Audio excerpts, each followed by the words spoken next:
through you, Mr. Chairman, talked about victimization of Kenyans through the cartels, and it is true.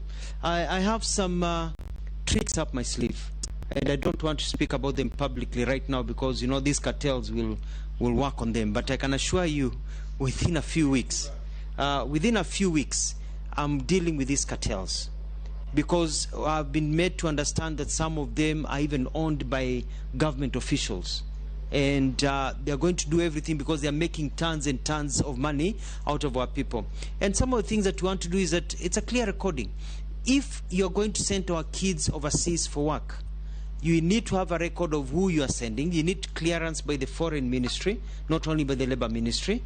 And when they arrive in that other country, we'd like to get within 2 weeks to know which home, their domicile, and where they are working. If we don't get that list, then that organization will not be allowed to send any other person to that country ever again until that is met. Furthermore, it is the right of every Kenyan to bear their own passport upon themselves. And we are going to tell the Kingdom of Saudi Arabia that the Kenyan passport belongs to the Kenyan. And you only surrender your passport if you're getting a visa, and others, you cannot surrender your passport because you're working. And if they can't agree for Kenyans to keep their passports among themselves, let's go to other countries.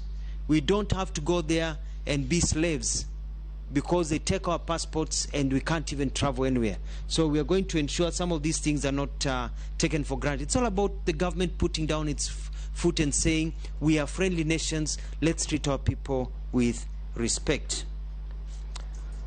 Mr.